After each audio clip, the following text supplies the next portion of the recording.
Wow, you've completed 1 week of craving to quit. Let's keep going strong. Yesterday we talked about noting practice.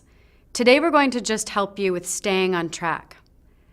I know that sticking with a program can be difficult, especially if you feel like you're not making the progress that you should be, or you feel like you're falling behind. So today we're going to talk about some ways that might help you stay on track no matter what's going on. It's like if you're driving across the country from New York to California. You start by heading west on the highway, but then you see a sign for Disney World in Florida and think, hey, I've never been to Disney before, and you decide to make a detour south. The longer you follow that urge, the farther you get off track, and suddenly you've forgotten that you intended to go to California in the first place. So what you need to do is to have a big California sign planted in your mind. This is why we asked you to write down your long-term goals and set short-term goals on a daily basis. When you have an urge to smoke, instead of it pulling you off course, you can stop and remember where your destination is. A smoke-free, happy, healthy life. Remember, you can click on this icon on the More menu anytime you need to remind yourself of this. Setting your daily goals every morning and checking in with them every time you feel a craving come on also keeps you steering in the right direction. It takes a lot of strength to quit smoking. But the funny thing is, you're already spending a lot of energy to keep smoking. Think about it. What kind of extra energy did you spend just to keep up this habit? Whether it's driving across town to buy cheaper cigarettes, or getting up in the middle of the night, or going outside in the freezing cold to smoke. What about worrying about when your next smoke break will be? Washing your clothes that extra time, or always needing breath mints on hand?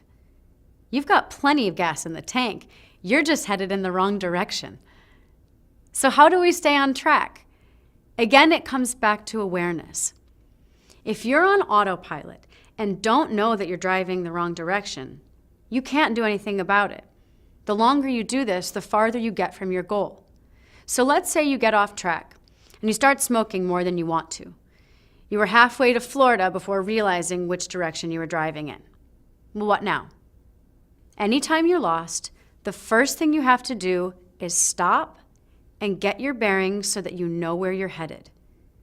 Let's say you have a strong craving come on. It says to you, you don't want to go to California. It's not as great as you think it will be. Come on, let's go to Disney World and have some fun. Just stop and notice what this feels like. Notice what it feels like in your body, what it really feels like. Is a craving really that fun? And what about when you smoke? Does it really feel that good? Seeing what you actually get from smoking helps you pull your foot off the gas so that you stop moving in the wrong direction. Next, you have to orient yourself back in the right direction. Oh, right, I was going to California, smoke-free land of the healthy. How do you do this? Simply remind yourself of your goals. Whether it's to have a healthier life, a brighter future, or to have more money. This points you back in the right direction. Now you've got to step on the gas and get moving again. How? You've got the tools already. Each time you practice rain to ride out a craving, or do noting practice so that you don't get sucked into these destructive emotions, these help you build your momentum of mindfulness. Other practices that keep you in the present moment, like the body scan, those can also put gas in your tank. And the more you do these, the more you build the momentum to get there. So to sum it up, if you want to get somewhere, you need two things. One, you have to be pointed in the right direction. And two, you have to move. You're good at moving. You've just been moving in the wrong direction by smoking. And each time you smoke, you move farther in the wrong direction by reinforcing that behavior. And notice the relief that comes from riding out that craving. Notice the joy of driving in the right direction toward a smoke-free life.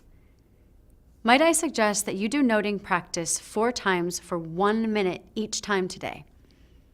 And with this, see how many cigarettes you can ride out using rain. Good luck, and have fun with this.